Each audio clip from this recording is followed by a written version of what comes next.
les contaba que Baraka también es el autor, un musicólogo tremendísimo, es tal vez uno de los más importantes de todos los tiempos y ha escrito las obras más fundamentales de historia social de la música afroamericana y una crítica de su trabajo como crítico es absolutamente fundamental. Es el autor de una obra que se llama Blues People, Negro Music with White America, tal y como se tituló originalmente. Y es el libro más importante de historia social de la música que examina pues toda digamos, lo correspondiente al surgimiento de las músicas Afroamérica, de Afro-Norteamérica, examinando los contextos sociales, culturales, antropológicos, y es una obra que todavía fue escrita más o menos como entre 1962 y 63. Cada vez se vuelve a editar, se reedita, y es una obra que no pierde vigencia y que siempre se estudiará. Una obra fundamental. Sus obras otras, como Black Music, por ejemplo, que es su obra sobre jazz y otras músicas, también es fundamental e influyente. O sea, podemos decir que hoy estamos aquí nosotros, yo estoy aquí por esas obras también, de un modo inescapable, de un modo absolutamente fundamental. Y ha influido pues a buena parte de los escritores de mi generación. A lo mismo con su obra poética, su obra como dramaturgo también es importantísima. Él escribió obras y hizo teatro off-Broadway importante durante muy buen tiempo, y algunas películas sobre sus obras. Que es lástima que hoy no nos queda hoy tiempo, pero tenemos unos documentos muy buenos, muy chéveres, que pues, hoy no podemos compartir. Entonces él creó el Black Arts Movement en 1964, es decir, con esta intención política, también y estética, es decir, como la estética como una función política, y como él había escrito unos años antes un libro de ensayos que se llama Home. En este libro de ensayos él había hecho la crítica a los escritores justo que habían resultado de la influencia del renacimiento de Harlem. Entonces los trataba, trataba esos intentos creativos como intentos de folclore y de folclorización de la vida y de la cultura. Y entonces formó el Black Arts Movement, que era en realidad un colectivo de distintos artistas, tanto como escritores, como artistas plásticos, como artistas cinematográficos, también músicos, y de otras artes del movimiento, dancísticos, coreográficos, etc. El movimiento se instaló en Nueva York muy pronto. Tuvo capítulos y sedes en distintas partes de los Estados Unidos y se convirtió en un movimiento artístico dentro del movimiento del Black Liberation Movement, muy importante. Ayer examinábamos cómo las artes y las expresiones artísticas de la época, todas desde sus distintos puntos de vista, desde sus distintas perspectivas, se enfocaron o resultaron, confluyeron dentro de los movimientos o de derechos civiles o dentro de los movimientos más radicales, pero siempre colaboraron y siempre pusieron una voz y se convirtieron pues en voceros, en comentaristas, en animadores, en ilustradores del movimiento. Si hubo muy pocas personas que digamos que fueran importantes dentro del mundo artístico, que no hubieran hecho una declaración importante participando en algo, ya sea en términos de hecho en obras o también participando activamente en la movilización social. Artistas importantísimos en esas movilizaciones sociales son, por ejemplo, el grande Harry Belafonte, que movilizó a toda su gente de Hollywood, cuando él era pues la gran estrella negra de Hollywood, él y Sidney Poitier, que movilizaron a todo este personal, ¿no? Y lo llevaron a las marchas con Luther King, a Marlon Brando, que fue además un amigo incondicional de los movimientos, bueno, a tantos otros, a Paul Newman, que es un tipo muy querido, admirable, una belleza de persona y un tipo muy comprometido con las causas de los derechos humanos. Bueno, y a muchos otros de los artistas liberales del cine que se comprometieron justo por la acción de los artistas negros de la industria o del medio. Y los otros artistas en los otros campos, como hemos visto, como los artistas de la música y en otros campos de la creación, como los coreógrafos. Incluso, por ejemplo, si no había una declaración que fuera expresa o explícita sobre determinada afiliación ideológica, lo que importaba era, es decir, la gente estaba investigando una manera de ser dentro de la creación artística, es decir, de poner de investigar dentro de la experiencia afroamericana para poderla expresar en términos genuinos, propios, originales, en una expresión estética. Por eso resultaron hermosísimas agrupaciones y expresiones en todos los campos, ¿no? Justamente por esa búsqueda. Y eso ha determinado el andar y la senda que hemos recorrido en estos últimos 50 años. Los escritores del Black Art Movement importantes, Haki Madhubuti, que además también es el fundador de una empresa editorial, de una editora entrañable que se llama la Third World Press, donde ha publicado a muchísimos de los artistas independientes, pues casi siempre ser un artista negro significa ser un artista independiente. No son muchas las oportunidades de ser publicado, de ser, ¿no? de ser puesto en la plataforma pública por conductos establecidos. Entonces, generalmente, pues, es casi un sinónimo, que podríamos decir que artista afro es artista independiente. Entonces, todavía hoy enfrentamos el problema de que los autores afroamericanos no encuentran cómo publicar sus obras y hay distintas, se digamos, se recurren y se planean o se piensan distintas estrategias y todavía se sufre de este problema de que muy pocos encuentran las vías, digamos, de privilegio que encuentran otros escritores. Por eso muchos de los grandes escritores afroamericanos ni siquiera son tan conocidos, son conocidos en pequeños núcleos, son conocidos en la comunidad, son conocidos entre ciertos gentes aficionadas o intelectuales o gentes conocedoras, etcétera, pero no hacen el paso al gran público. Tiene que tener la suerte uno o el personaje de ser un Ta-Nehisi Coates que escribe para The Atlantic o que escribe para el New York Times, como en el caso de varios, o que escriba para revistas importantes, que son además estos escritores hijos de este movimiento, ¿no? Como Teju Cole en el New Yorker, como Telani Cobb y otros, ¿no? Y surgieron otros escritores que son los escritores de mi generación, que fueron escritores como yo mismo, que son escritores de periódico y de revista, que desde ahí han podido construir una plataforma. Entonces, Madhubuti, que es además también uno de los pensadores afrocéntricos más importantes, con su gran editorial Third World Press o Tercer Mundo, en donde ha publicado obras muy importantes que desafortunadamente muchas veces no alcanzan al gran público.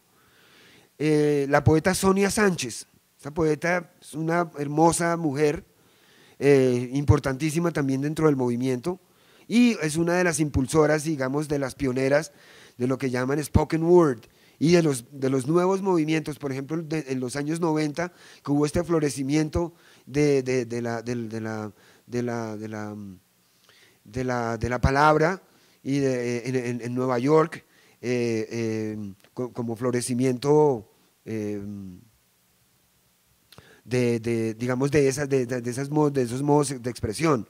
Ella, junto con también, que la vamos a ver más adelante, Nikki Giovanni, otros escritores como Dudley Randall, que es un extraordinario poeta, Sterling Plumb, Larry Neal, Ted Jones, Amos Button y Etheridge Knight, que son, digamos que hacen parte como del coro de este movimiento, entre otros.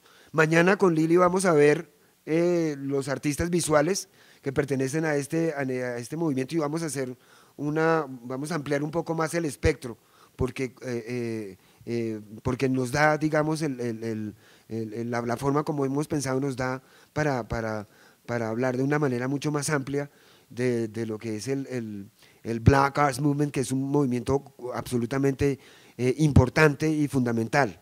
O sea que las ondas repercuten hasta hoy día. Es necesario nombrar otro tipo de escritores, que son los escritores populares, de la novela popular, ¿sí? Que se asimilan a la pulp o a la novela de consumo popular, pero son grandes escritores. Tal vez no hacen parte del canon, ¿sí? Algunos, como por ejemplo en esta lista que hice así muy al vuelo, por ejemplo, estén en el canon Chester Himes, como un escritor de novela noir, ¿no? De una novela de crimen con un exquisito y maravilloso escritor en el estilo, y es un escritor que examina, como todo gran escritor en este género, examina la sociedad a través de sus historias. Unas historias son de una complejidad tanto dramática como también psicológica y filosófica. Chester Himes es un grande que si no está en otro lugar es porque es una negligencia digamos del establishment académico y canónico. Walter Mosley, que es un escritor más contemporáneo, realmente es un hijo, realmente sería más como un hijo pero lo quiero nombrar aquí porque es un escritor muy importante, es el escritor de la serie de novelas sobre Easy Rawlins, que es un escritor muy respetado dentro del estilo, pero digamos que es una consecuencia, lo quería poner, aunque no fuera él directamente un escritor de los 70s ni de los 60s. En ciencia ficción tenemos un tremendo escritor, dos escritores, un escritor y una escritora, uno que se llama Samuel R. Delany, tremendo escritor de anticipación. Y aquí hay un asunto al que es necesario y es interesante referirse, y es cómo los escritores en este género de la ciencia ficción y la ciencia ficción en general siempre han sido excluyentes con la perspectiva negra de la aproximación al género. Entonces, hasta que estos escritores no aparecieron en realidad, y había un cuerpo de escritores muy importantes, que no los nombramos acá porque pues no nos alcanza la cosa para tanto, pero estos son escritores importantísimos. Ahora, como les contaba ayer, estamos en toda la construcción del concepto de afrofuturismo, ¿no? Que es la participación, que es la conceptualización de la proyección artística y de la visión negra sobre su futuro, que eso no se ha visto en ninguna parte, no está en las películas, no está en las novelas clásicas, que podríamos llamar de la ciencia ficción, y no está en otros trabajos de anticipación. Pero nosotros tenemos artistas muy importantes. Casi toda nuestra producción artística se basa en una visión del futuro. Es decir, la música, por ejemplo. La música, como contaba ayer, la música, la actitud nuestra frente a la creación de la música es una visión futurista. Es una visión en la que digamos, se asume el asunto, se crea, se instala dentro del momento, interpreta el momento, se descarta y se innova de modo inmediato. O sea, a no ser que sea un artista, digamos, muy menesteroso, no hay regresos al pasado. Un artista siempre sigue una senda que es progresiva, o sea, no quiere regresar nunca. Como decía Miles Davis, no puedes regresar al vientre de tu madre. O sea, no hay revisiones de estilos pasados, no hay, generalmente, bueno, se hacen, digamos, un homenaje a una época, pero como una creación genuina, original, digamos que quiera interpretar el presente o el momento o el estado de ánimo de un artista, no hay nostalgia. No hay, digamos, y cuando opera la nostalgia, opera del modo como lo ha hecho el hip hop, que es una recuperación de la historia fonográfica, pero para crear un artefacto futurista. Entonces tenemos artistas en ese campo muy importantes, en todos nuestros estilos musicales, en todas las escuelas y también en otro tipo de creaciones. Y estos dos artistas, Seymour Art Delany y la gran Octavia Butler, que es una escritora que no era de los años 70, pero que recibió esa influencia y que justo gracias a esa influencia recibió la influencia de Sun Ra y recibió la influencia de Ornette Coleman y recibió la influencia de Delany y recibió la influencia de todos los que trabajaron antes y hizo un cuerpo de trabajo en la ciencia ficción que es absolutamente maravilloso. Es una de las mayores escritoras y eso que las escritoras, es decir, las mujeres, también la tienen muy difícil en general en ese género, pero esta es pues una escritora extraordinaria. Y en otros géneros populares, dos icónicos del género que ahora se llama urbano, de literatura urbana, que no eran escritores académicos, que no tenían ninguna formación, que no habían ido a la universidad, que no tenían títulos, que eran escritores completamente populares. Uno, que es digamos, la luz el faro de este estilo, y lo nombro aquí porque este es importante en la cultura negra.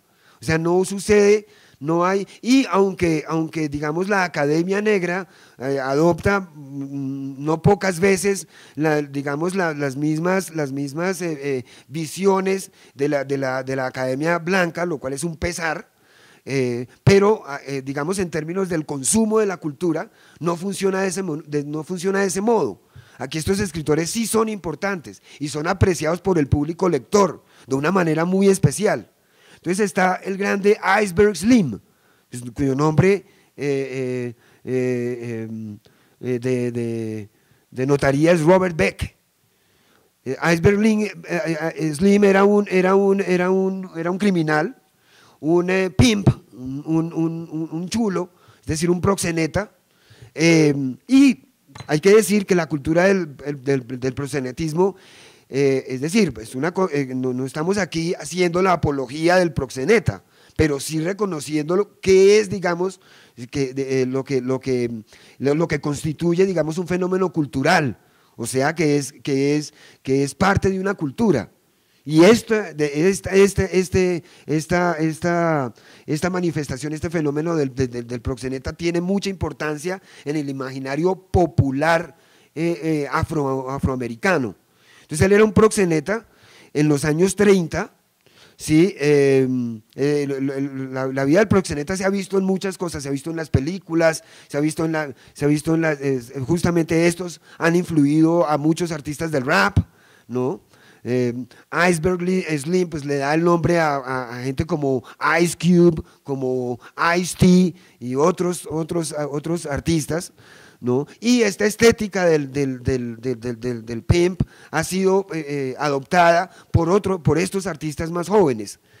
Y este era un negociante callejero de la prostitución y un abusador, ¿no? Y obviamente un abusivo que de pronto tiene la revelación de no continuar en ese negocio y escribe un libro que podríamos llamarle de ficción autobiográfica, que se llama Mi vida como un pimp, pero es una obra exquisita, no solamente desde el punto de vista de la narración y de la concepción literaria. Es un tipo que escribe de una manera absolutamente elegante y también desde el punto de vista de la narración de la historia, que cuenta de la historia de las calles y de la historia del negocio. Esta es una novela que se hizo tremendamente popular en los años 70 y pues inauguró todo un género, que es el género que llamamos urbano. Y está, digamos, su pupilo, se llama Donald Goines. Goines murió de una manera casi como si fuera una de sus novelas. Don Goines era un adicto, y un día fue encontrado asesinado en su apartamento. Dicen que tal vez era pues el producto de una venganza de uno de los criminales que él retrataba en sus novelas.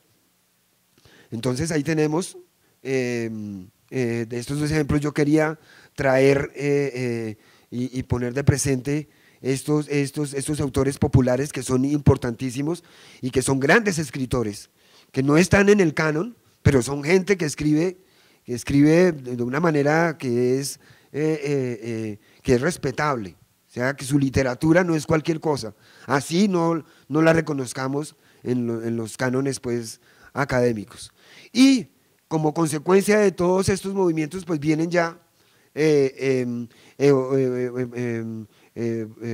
manifestaciones muy importantes, como por ejemplo la emergencia de las escritoras que siempre han sido importantes, como lo vimos desde el Renacimiento de Harlem con Zora Neale Thurston y otras de las poetas y escritoras de la época, luego en los años subsiguientes, y ahora en esta época, pero ahora digamos las mujeres escritoras y digamos, como visión general de la cultura afroamericana llevan la vanguardia. Digamos, son las que tienen el pensamiento más agudo y el pensamiento vanguardista afroamericano realmente es el pensamiento de las mujeres. Y las escritoras, pues que están, pues son en la avanzada. Pues la única premio Nobel, aunque afroamericana, pues es una mujer que es Toni Morrison, que está aquí en esta linda fotografía de época con Angela Davis y con Thulani Davis. No tienen relación ellas, pero digamos no son familiares, pero Thulani, que es más jovencita, o era más jovencita en esa época, es una tremenda escritora. Y Angela Davis, que es una escritora, una ensayista, que tiene unas obras sumamente importantes. Por ejemplo, tiene las obras sobre las mujeres de los blues, que es una obra que yo recomiendo a todas las personas. Sobre Ma Rainey, sobre Bessie Smith, sobre Billie Holiday, sobre sus canciones, sobre el protofeminismo negro, sobre lo que hay ahí como inicios del black feminism, etcétera, y otras obras de crítica social que la caracterizan a ella en su histórico pasaje. Está Toni Morrison y sus novelas pues laureadas, Beloved, The Blue Sky, bueno, tantas otras obras, y que continúa produciendo, y es importante. Y Thulani Davis, que es una periodista, novelista, dramaturga y guionista. Ella escribió, por ejemplo, películas que fueron populares ahorita a principios de los 2000, como una película muy chévere que se llamaba Paid in Full, y además fue la escritora de las notas, bellísimas notas del disco de Aretha Franklin, de la celebración de los discos Atlantic a mediados como en el año 93. Por esas notas en esos discos, ella se ganó el Grammy de ese año a la mejor escritora, y fue además editora y escritora del Village Voice. El Village Voice es un periódico muy importante para los escritores negros de esta generación intermedia, desde el fin o desde los fines el declinar de los movimientos como el de las Panteras Negras, y lo que ha venido de historia, o sea, toda la gente que empezó a trabajar en los años 80. Está Alice Walker, que es poeta y la reconocidísima artista de ficción, con su novela clásica The Color Purple, que también sirvió para hacer una película que hizo Steven Spielberg, y que sirvió de plataforma a las carreras de Whoopi Goldberg, de Danny Glover, de la misma Oprah Winfrey, etc. La grandísima Maya Angelou, que es no solamente escritora, poeta, profesora universitaria, periodista, bailarina de cabaret, estrella del cine musical tropical del calipso, bueno, una mujer hermosa desde todos los ángulos y desde todos los universos, y que murió el año pasado en su gloria. Sonia Sánchez, la bellísima, Nikki Giovanni, que también es otra gran poeta, y tenemos a Ntozake Shange, que esta es otra, digamos, del coro de mujeres que surgió en los años 70 junto con Alice Walker y junto con Toni Morrison y con Thulani Davis, y es la escritora de una obra muy importante que se llama For Colored Girls, que es una obra musical, y es una obra que tiene muchísima influencia, es una obra feminista, femenina, que también ha pasado no solamente por el teatro, sino también en el cine. Está la gran poeta Gwendolyn Brooks, que es justo de la era de los derechos civiles.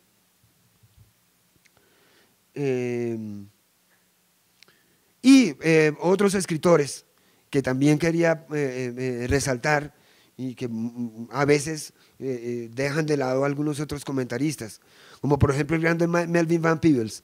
Van Peebles es un renacentista, es un hombre que tiene muchísimos talentos, es el autor de una de las películas afroamericanas más importantes de la historia del cine afro. La historia se llama Sweetback Bara Song. Es una película independiente que se hizo en 1970, de la que vamos a hablar mañana. Y también es un escritor, novelista, también vivió en París. Su carrera, digamos, se fundamentó en París, y en París como cineasta se convirtió en una estrella entre los realizadores de la nueva ola, y en un consentido y en un hombre muy estimado. Hizo varias películas ahí, y incluso una vez representó a Francia, una de sus películas representó a Francia en el Festival de Cine de San Francisco. Eso fue como a finales de a finales de 1968 o 60 y algo, 67, y una de sus películas representó ese prestigioso cine. Y pues él es un afro-norteamericano, pero es uno de los epítomes de la cultura. Hoy tiene 85 años, es el papá de un actor y director que se llama Mario Van Peebles, pero realmente la figura capital es Melvin, que es un dramaturgo, es músico. Como músico no era entrenado en la escuela de la música, de la académica, sino que inventó su propio método para escribir música. Con su propio método hizo la música para que Earth, Wind and Fire, un grupo que en ese tiempo era desconocido en 1969-70, interpretara la música de su película, una tremenda música que oímos ayer, que no la podemos oír hoy, y Melvin Van Peebles es una figura completamente maravillosa. Justamente de lo que hablaba de los artistas afroamericanos en París, hace unos 2 años, los parisinos lo invitaron con un grupo de jóvenes, de artistas más jóvenes, a que pusiera en escena, hiciera una ópera de su película emblemática. Se fue con un grupo de artistas tremendo, Greg Tate y su banda The Burnt Sugar, y otra serie de artistas, y además tiene una banda él mismo a los 85 años, una banda con un nombre muy chistoso, que es como El Laxante, se llama la banda de Melvin Van Peebles. Y está el gran dramaturgo August Wilson, autor de muchísimas obras, 2 veces ganador del premio Pulitzer, y bueno, uno de los dramaturgos contemporáneos más importantes. Ya el maestro Wilson murió ya hace unos años, pero dejó una obra importantísima. Dentro de los escritores populares y guionistas del cine está Sam Greenlee, con una historia muy interesante. A finales de los años 60, principios de los años 70, escribió una novela que se llama The Spook Who Sat by the Door, que es una novela sobre la historia de un tipo que es un agente de la CIA, un hombre negro, que es un agente de la CIA, y que estando en la CIA aprende todas las técnicas y todas las estrategias y todo lo que tiene que ver con la inteligencia y el espionaje, y al retirarse forma un grupo revolucionario con ese conocimiento que adquiere. Enseguida esa novela tuvo bastante éxito y entonces se realizó una película, pero esta película duró apenas una semana en cartelera. La película la prohibieron y es una bellísima película de la era del Blaxploitation. Es una película, digamos, también una de las películas entre la gran variedad de películas que hubo, pero como era presentada como un flick de acción, como una película de acción, de todas maneras era una película que tenía unas perspectivas y unas miradas muy interesantes sobre el movimiento revolucionario. Era una metáfora muy linda y muy bien hecha y excelente, y la película se perdió durante mucho tiempo hasta que gente joven en tiempos más recientes intentó recuperar la película, y de hecho la ha recuperado. Y en la comedia, los grandes escritores de comedia y comediantes como el gran Richard Pryor, que digamos el comediante, el faro pues principal de la comedia moderna afroamericana, y el maestro de todos los siguientes comediantes. Y otro pues, que es su par, que es el grande Dick Gregory, también comediante, y como todo comediante serio, pues extraordinarios críticos culturales. Y en el área entre otros que no pudimos ser tan exhaustivos, digamos, artistas de la danza, como el gran Alvin Ailey, creador de su famosa compañía. Bueno, vamos a dejar por ahí, y para que tengamos un ratico para conversar. Espero que haya sido de interés este ratico aquí conmigo. Muchas gracias.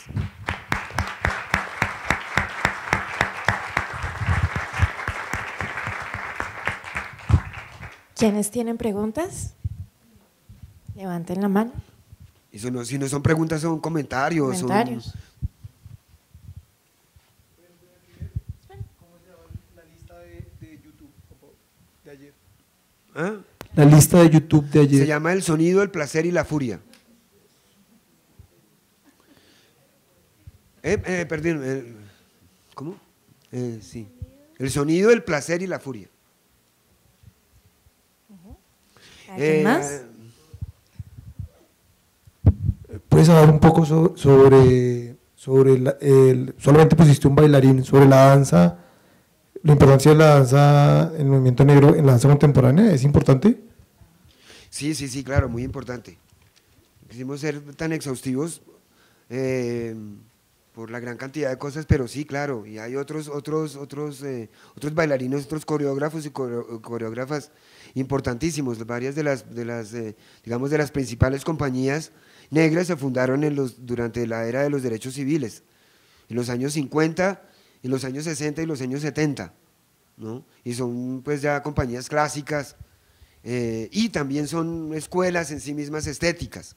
Entonces ahí también se refleja lo que les decía durante la charla, que es la búsqueda de una expresión genuina, ¿no? No simplemente la reproducción digamos, de una escuela que ya está establecida, europea o eurocéntrica, una escuela, ¿sí me entiende? Claro, desde luego que se estudia el acervo, que es un acervo que es universal, pero digamos la concepción y la ejecución responde a unas prioridades culturales, ¿no? y a una conciencia de una estética que es propia, ¿sí?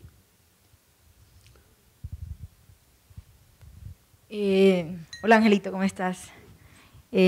No, yo tengo una acotación básicamente, también como literata que soy, Sí. una gran preocupación sobre todo como docente en este campo, en universidad, y está relacionada en la interlocución de estas obras literarias en las universidades. Es una gran preocupación. La primera de ellas es que los textos se encuentran, por supuesto, en inglés, entonces es difícil pues la traducción. Por ejemplo, God Telling on the Mountain, esta obra de James Baldwin que es tan importante, y que recuerda mucho esta canción de Mahalia Jackson, del gospel profundo. Entonces encontraba como difícil, digamos, la posibilidad de que los estudiantes, que nuestros estudiantes pudieran leer las obras literarias y pudieran conversarlas, porque también debe ser parte de una de las dimensiones de la Cátedra de Estudios Afrocolombianos, que es la dimensión artística y literaria. Y uno se piensa también en estas selecciones no canónicas de obras literarias de la diáspora, para poderlas colocar dentro del currículo académico y facilitarlas para, digamos, hacer posibles pues, conversatorios de lecturas y todo esto. Es muy difícil por esas dos razones. Entonces, ahí hay que, digamos, tenemos una tarea, los escritores, escritoras, intelectuales negros y afrodescendientes, y es justamente pues mirar en cómo en espacios, por ejemplo, en las licenciaturas de lengua castellana, de literatura, en las diferentes universidades donde nos movemos, hacer posible, pues, digamos, dentro del canon occidental, digamos, a partir de estas subversiones de los cánones de las literaturas otras o alteridades literarias, posibilitar entonces estas fuentes de referencia para todas las formaciones de todos y todas nosotros que somos los interesados en estos textos, porque la literatura es una práctica sociosemiótica, cultural, es una práctica política, es una cosmopoética, una visión del mundo, y a partir de allí es muy posible la gestación desde militancias y activismos políticos, porque a través de ella nosotros podemos vehicular nuestras visiones del mundo cuando somos escritores y podemos replegar pues nuestras miradas. Entonces son importantes para la formación de todos integralmente. Lo que uno observa es que la mayor parte de las personas hacen una escisión entre la militancia política y las apuestas estéticas y literarias, aún sabiendo que estas mismas no son sino visiones del mundo y apuestas de deconstrucción de lo canónico y subversiones de los cánones y transformaciones y nuevos caminos, incluso miradas esperanzadoras para seguir, digamos, avanzando en estos caminos de lucha. Eso lo digo también porque soy poeta y escribo, y lo que noto es que siempre se separan en espacios como que nosotros los literatos somos una cosa y estamos con nuestras locuras, lo mismo los artistas, esa gente está loca y sirves para llenar espacios, pero no nos asumen como intelectuales políticos o activistas cuando la escritura es un lugar de enunciación política. Eso quería observar. Absolutamente. Muchísimas gracias. Claro, digamos no, y me parece magnífico que abordes el tema. Yo estoy muy interesado en esa discusión. Justo cuando los amigos que me invitaron a participar en este proyecto de Emory Douglas me dijeron: Ángel, escribe algo sobre las influencias de los Panthers en Colombia, influencias artísticas, culturales, ¿no? Sociales, que los Panthers hayan tenido y cómo se manifestaron en el país. Yo desde luego tenía digamos, ese acervo, lo tenía digamos, en mi ser individual y en mi cultura personal, porque tenía muy cerquita gente que estaba en el movimiento, desde mi padre, la gente, los amigos, familia, pero yo no tenía más idea de lo que había, pero yo he sido siempre un observador del movimiento, porque he estado muy cerca también, ¿no? Observando y oyendo a los maestros y a los grandes y yendo a leyendo sus obras y etcétera. Pero no había pensado de esta manera sistemática y metodológica como para poder sacar alguna conclusión. Y entonces me puse a investigar. Entonces dicen, no, yo digamos, reconocía en un primer lugar que claro, sí había habido unas que eran evidentes, ¿no? En el devenir de los últimos 40 años de los movimientos sociales en Colombia. Pero ¿cómo? Y el cómo no me quedaba muy claro. O sea, yo no veía que hubiéramos, es decir, nuestros movimientos nunca lograron producir obras de este tenor. Digamos, hubo las obras afrocolombianas que son luminarias de nuestro universo y de nuestra…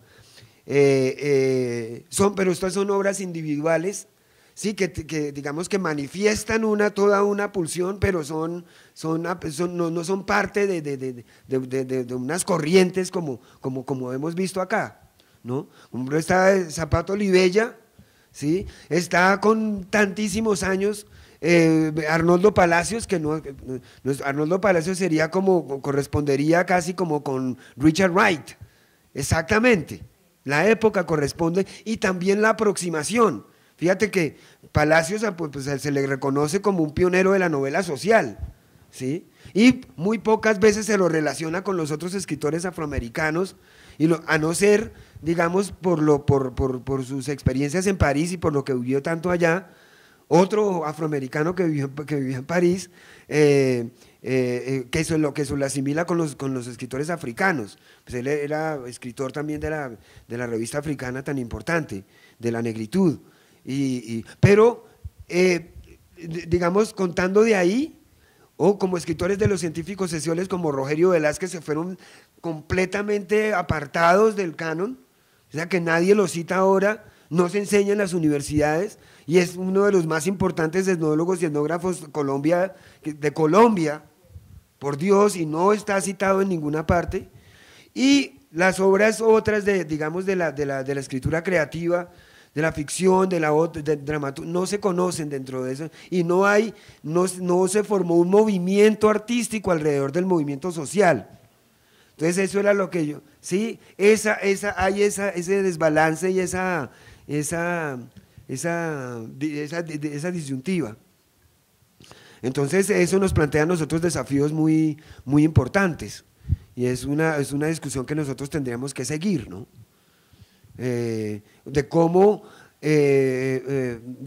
digamos, nuestras expresiones artísticas manifiestan un momento específico dentro de la vida social nuestra, y dentro de las proyecciones que nosotros hacemos como entes sociales y como participantes importantes en una sociedad.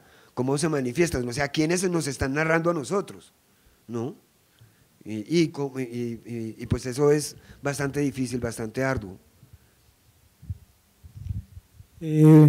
Ángel, pues primero que todo, pues agradecerte pues por toda esta información tan interesante y también como tan desconocida pues para todos nosotros, ¿no? Yo quisiera hacer una observación, y a partir de esa observación pues me gustaría plantear una pregunta. Pues todo este tema que tiene que ver también como con las industrias culturales, y pues cuando hablamos de la cultura también como una máquina ideológica, una máquina que muchas veces pues lo que busca es promover ciertas visiones de mundo en detrimento de otras, y pues cuando abordamos todas estas manifestaciones culturales afroamericanas en este caso, pues vemos cómo esas visiones pues también son críticas y contestatarias, pues sobre todo pues ese estatuto cultural, ¿no? Y tú hablabas, digamos, que pues ser un artista negro es prácticamente como obligadamente ser un artista independiente. Me gustaría que de pronto nos contaras pues qué estrategias o qué iniciativas o qué, digamos, como qué es lo que ha posibilitado que esos artistas, digamos, en la historia americana hayan podido también surgir, ¿sí? Porque, por ejemplo, hablabas del caso de Marcus Garvey, ¿no? De Marcus Garvey. Garvey, sí. Sí, Garvey. Pero pues siento que es como más un emprendimiento como más industrial también, ¿no? Como una cuestión más económica. Pero, por ejemplo, ¿qué iniciativas en toda esa historia americana, pues, que también sí, es muy vasta, porque no es solamente… Acuérdate ayer de lo que conté de la historia de los discos. Sí, por eso sí. De la industria de los discos. pero por ejemplo en la literatura, en las artes visuales, en el teatro, en el cine, porque pienso que ese pues es un aspecto pues significativo, porque pues finalmente se trata también como de una cultura contrahegemónica, ¿no? Entonces, ¿cómo esa cultura logra al mismo tiempo como, o sea, qué ejemplos de pronto tú podrías traernos o qué estrategias utilizaban esos grupos o en fin? Sí, cómo no.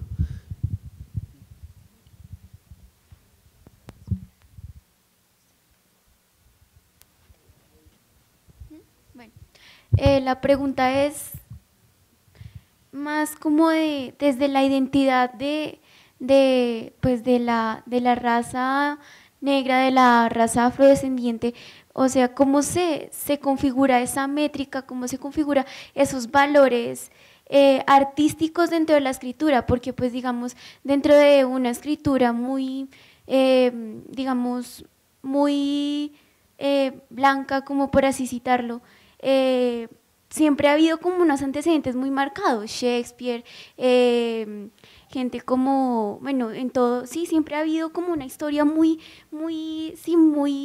utilizada y que uno tiene un valor, sí, o sea, dentro de ese contexto, ¿cómo es que la literatura negra se ha alimentado de sus orígenes, desde África, desde esa gente que pudo escribir desde el Congo, desde toda esa gente que pudo haber llegado en las pateras y que escribió en las pateras, no sé, una inscripción, lo que sea, pero que digamos que aportó a esa narrativa y a esa métrica, porque es que digamos, a mí me parece que todos estos autores negros tienen algo muy valioso y a mí me gustó mucho cuando vimos la poesía de este señor que se presentó, que lo canta, o sea, pareciera que cantara su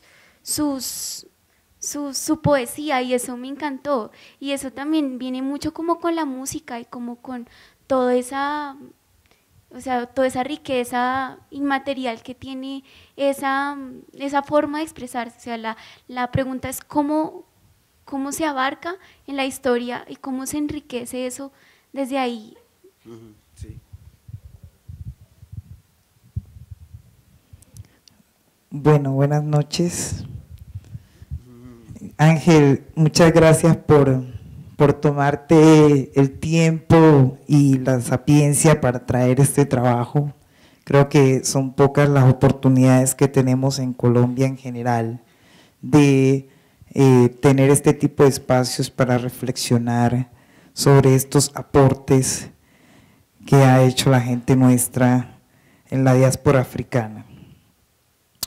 Yo extrañé que nombraras con fuerza a la gran escritora, poeta, feminista, negra, activista y lesbiana Audre Lorde en tu repertorio de hoy. Sí, claro. Porque creo que ha hecho unos aportes importantísimos tanto en la literatura como en la teoría crítica y en el pensamiento y en la intelectualidad afro-norteamericana. Y quería ir un poco, tengo dos, digamos, inquietudes. Tengo dos inquietudes que tienen que ver, la primera un poco con lo que planteaba la compañera hace un momento sobre el tema de cómo bajar toda esta información de la literatura que ha producido el pueblo afro-norteamericano hacia los espacios académicos y estudiantiles en Colombia en general. Pero yo pensaba más allá de eso en cómo bajarlos hacia todos esos territorios nuestros donde el fenómeno de la baja calidad educativa producto del abandono del Estado no ha permitido ni siquiera que conozcan la literatura blanca que imparten en las escuelas, colegios y universidades de este país. Creo que sería una gran oportunidad pensarnos, llevarle este otro tipo de literatura, menos colonizante, que no va a terminar alienando a nuestra gente o enajenándola en muchas ocasiones, y que podría generar unos vínculos muy fuertes, digamos, entre esta oralitura tan fuerte que hay, esta capacidad de creación oral de nuestros pueblos, de creación poética en nuestros pueblos, que también es literaria, que también es literatura, ¿no? Y podríamos incentivar ahí muchas maneras de articulación también del movimiento afrodescendiente y nuestras reivindicaciones a través de ese aprovechamiento de la creación, de la capacidad creativa literaria de nuestra gente, en las zonas más apartadas, ¿no?, y periféricas, donde todavía se conservan muchos acervos de esta creación afroliteraria. Y lo otro es que quiero preguntarte a ti, como un gran experto sobre la literatura afro, si tú crees que existe una estética específica de la literatura creada por las personas afrodescendientes, desde lo que tú conoces, ¿sí?, que lo hace distinto a la estética literaria que conocemos, digamos, de manera convencional. Si hay una estética específica o hay una literatura más bien escrita por autores afrodescendientes, más allá de impregnarle una estética propia, ¿sí? Yo quisiera saber, siempre me he preguntado eso, ¿hay una manera específica? Y esta discusión, si Gabriel García Márquez fue el gran novelista con 100 años de soledad, o si fue Manuel Zapata Olivella con el Chango el Gran Putas, ¿sí? Y ahí hay una estética que pone en discusión esto de que cuál es la creación real de Gabriel García Márquez, y cuál es el aporte, sin llegar a pensar que pudo haber tenido alguna influencia de esa posible estética afroliteraria.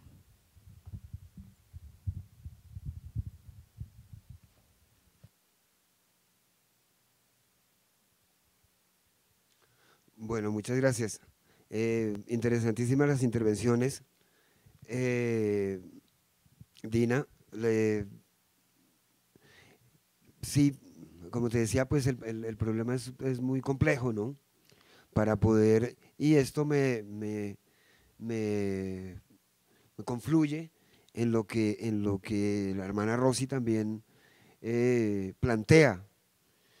Es decir, cómo llevar estas literaturas, cómo hacer este trabajo. Nosotros tenemos unos trabajos enormes es decir, como comunidad específica nosotros y como país colombiano, como comunidad afro y como país de Colombia, tenemos unos trabajos enormes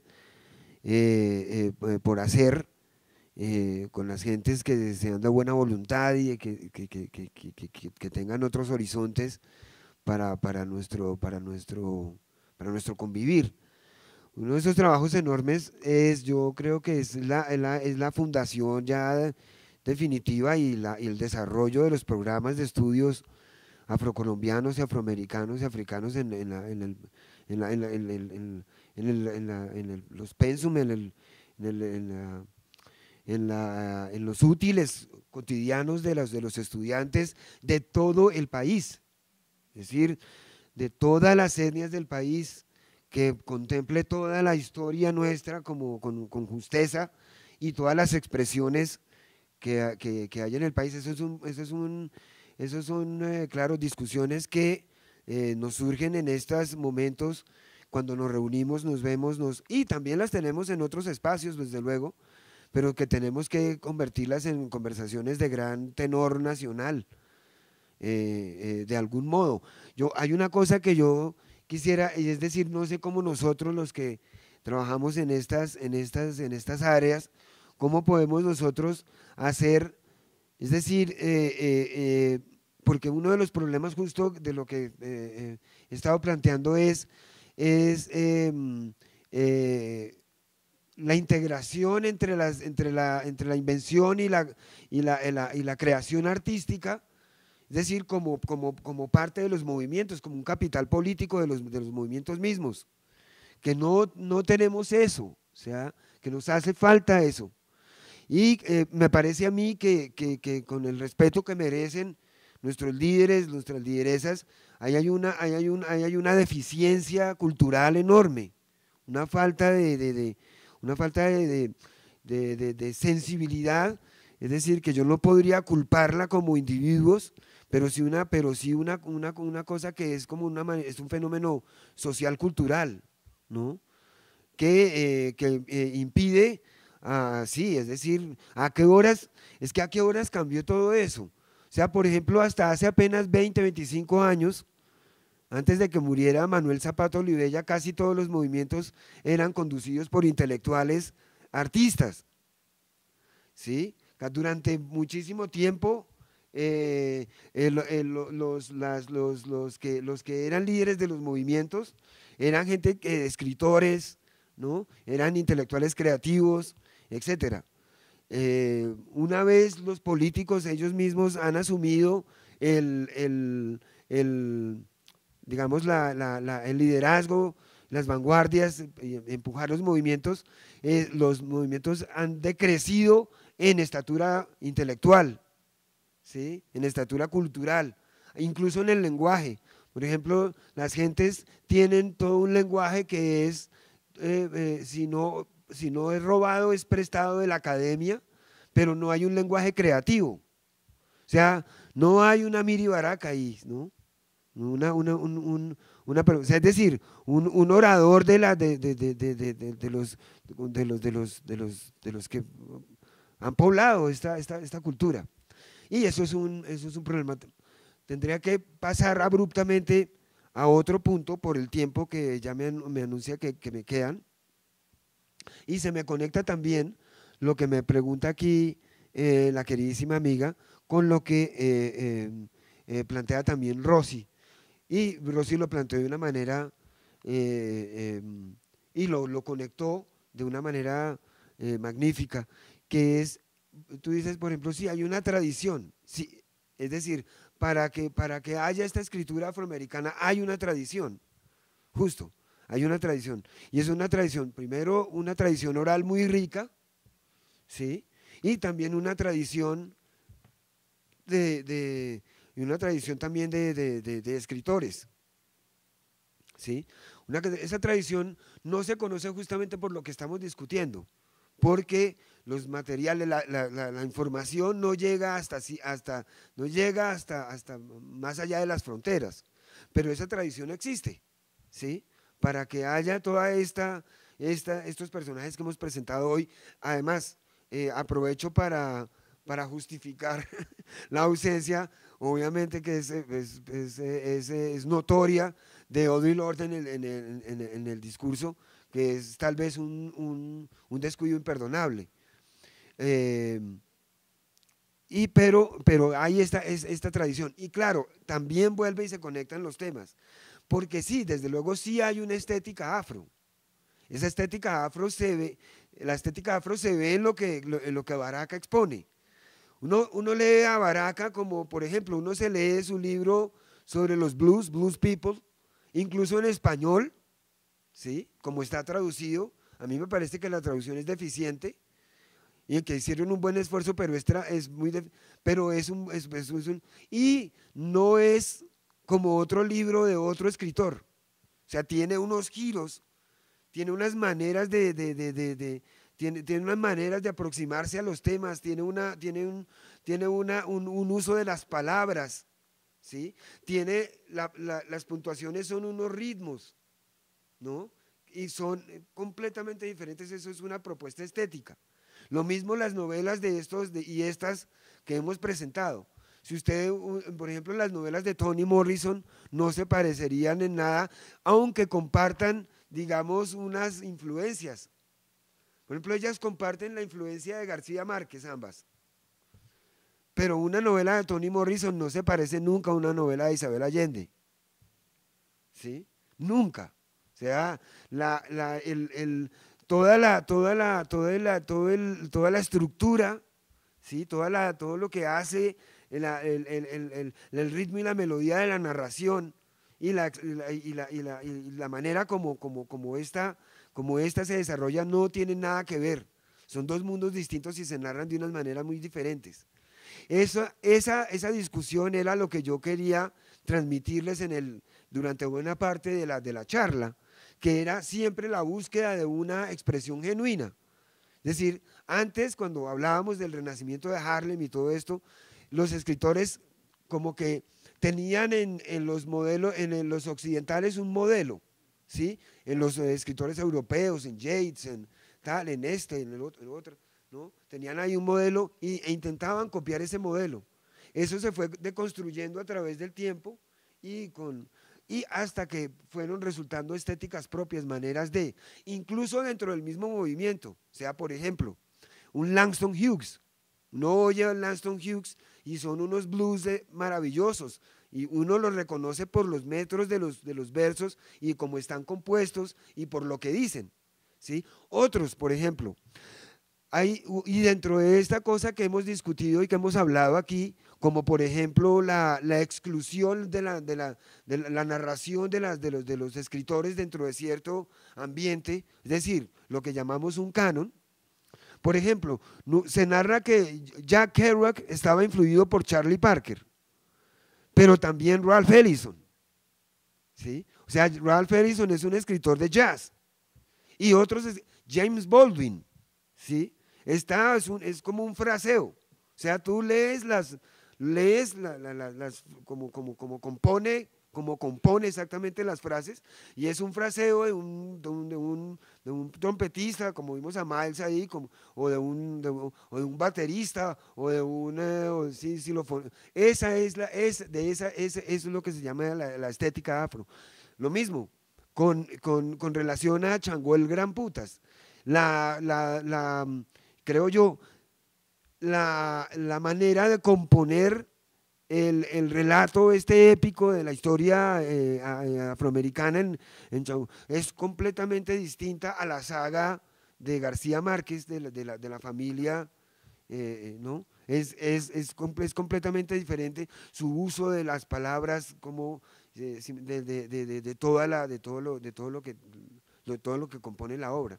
O sea que sí, desde luego sí hay unos hallazgos, y sí hay definitivamente, ya no hay manera, y va más hacia adelante, a no ser que algún escritor o escritora eventualmente quiera devolverse o quiera en su real autonomía propia volver a retomar modelos otros para expresarse. Muchísimas gracias.